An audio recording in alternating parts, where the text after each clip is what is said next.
Explore the harmony of health and holiness through a Catholic lens. Discover how faith rooted in tradition fosters vibrant living. This podcast rebroadcasts the weekly Becoming Gift segment on Morning Offering on Ave Maria Radio. You can check out the Physically Spiritual podcast from Awakened Catholic for my long-form discussions and presentations, or you can find my Substack at becominggift.com. This is your host, Andrew Reinhardt.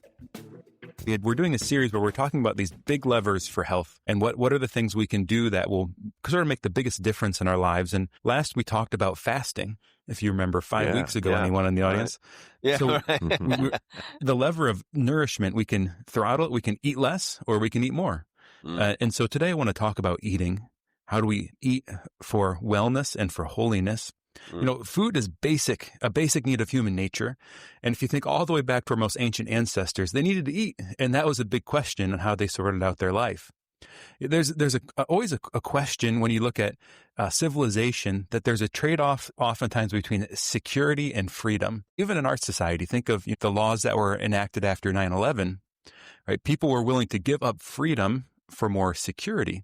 And this dynamic goes all the way back to the most ancient humans when, the earliest city-states were formed and, people got food, they got bread, but they also became slaves. We see this, of course, with the chosen people when they went down to Egypt, right? They got food, but they became slaves. So there's always this trade-off between security and freedom. In the scripture, food comes up all the time, all the way back to Adam and Eve. The original commandment was about what not to eat. And then, going up to Noah, of course, God updates the rules and they're allowed to start eating meat at that point. The Jewish purity laws are full of different precepts about how to eat and when to eat and what to eat. And then, of course, we have Peter's great vision, where these animals come down on the sheet and God says, eat. I think this might be my favorite scripture quote. Every time I'm having a little bit of pulled pork or something, I thank God for Peter getting that vision. And then, of course, the first council of the church, they talked about circumcision. But the other big rule was, how can we eat as Christians? So this food is sort of throughout the scripture all over the place.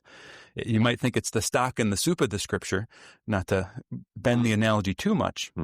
So I think one of the beautiful reflections I've had on the Eucharist is, well, what's the Lord saying in the Eucharist is that you will be fed, but you will not be slaves. What the Eucharist says to human nature is you will be fed, but you will not be slaves. And how does God do that? Well, he makes us his children, right? We're in the royal family. So he establishes a kingdom, but he doesn't enslave us. And the Eucharist is a great message to our human nature that he will take care of us, but will not enslave us. So many people today, as religion has waned, they cling on to other things and make them religious.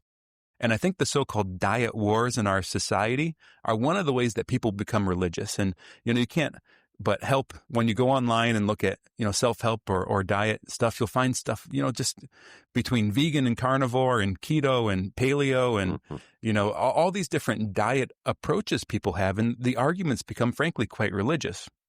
But I want to propose today is that there's a few kind of universal principles I think that we can apply that transcend diet ideology. Meaning whether you want to be vegan or you want to be carnivore, whether you want to be keto or you want to be paleo or you want to do the DASH diet or the Mediterranean diet, right? There's some principles we can apply that simply you could use them regardless of what your approach is. The first rule I want to propose is add before subtracting. I got this from Chase Krause of HyperoFit. It has published a great book called God of Endurance with Sophia Institute Press on fitness and holiness. And so this idea of adding before subtracting, there's studies with rodents. What they do is they give them more protein. And what they find is there's a relationship. The more protein they give the rats, the less calories they eat. The less protein they give the rats, the more calories they eat. And the idea is that our biology is actually looking for a certain amount of amino acids, amount of proteins, and you'll stay hungry until you hit that basic level, right? Because our body's using protein to rebuild all of the structures, all of our muscles, all of our tendons, our skin even. So all this stuff that our body needs, our body's sort of scavenging for protein. So this is one good approach. Add more protein to your diet, regardless of your approach. And oftentimes people will just spontaneously eat less calories when they start intentionally adding more protein. The second thing is focus on whole foods. And this is easy. Either eat a food that doesn't have a label Because if it doesn't have a label, it's because it has one ingredient, so you don't need help identifying what it is. There you go. Or only eat foods where you can understand the names of everything on the label. So either foods that aren't processed or minimally processed. And if you do these two things, if you up the amount of protein that you're eating, one, and then two, you primarily eat whole foods, like 80 to 90% of your diet on whole foods, your body will pretty regularly regulate itself. All right. Then if we are going to take things out, limit sugar, grain, and oil. Sugar, grain, and oil, right? These are sort of the building blocks of processed foods, but they're also super calorie dense. What that means is for the amount of sort of nutrients you get, there's a ton of energy, right? So these are foods that will tend to, incentivize overeating and potentially gaining weight. So those are the three principles I want to propose that could be applied in any diet. Up your protein intake, focus on eating whole, minimally processed foods, and then limit your sugar, grain, and oil. It sounds so easy. I know. Yeah, right. Easy How to long say, does not to do. How long does it take to kind of, because processed foods taste so good. right. I mean, potato chips and all that kind of stuff. So how long does it take for a body to kind of quit craving that kind of stuff? Is it, Yeah, cravings are tricky because it's a psychological phenomenon, and we're talking about biological principles. So cravings oftentimes come up as a matter of stress or a matter of sort of triggers or memories or situations we're in. So the question might say, like, how long does the body biologically take to shift? It might be a few weeks that your body gets used to eating something different, or over months and months of diet, your taste buds might change, where you our body adapts to what we're eating to change our flavors preferences. So you can actually force yourself to eat something you don't like enough, and eventually you might start to like it.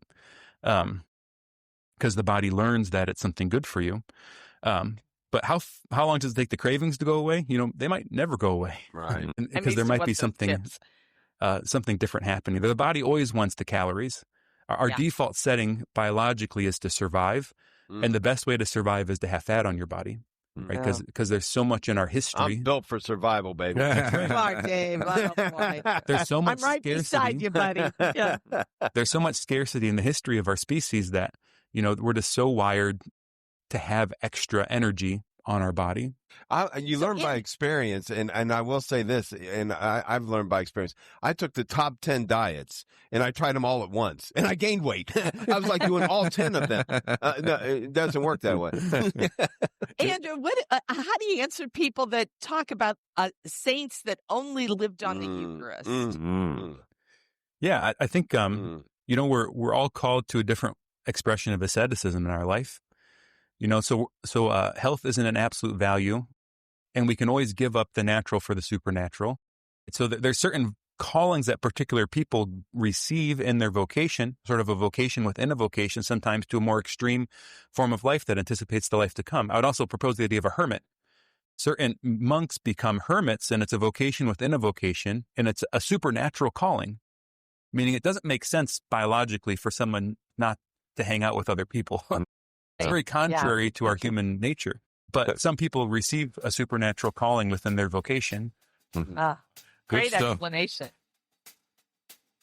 Thank you for listening to Becoming Gift. You can catch the show live every Wednesday at 8 a.m. Eastern on Ave Maria Radio. You can also find my long-form podcasts, discussions, and presentations on the Physically Spiritual podcast. Subscribe to my Substack at becominggift.com to find more from me, and don't forget to like and subscribe.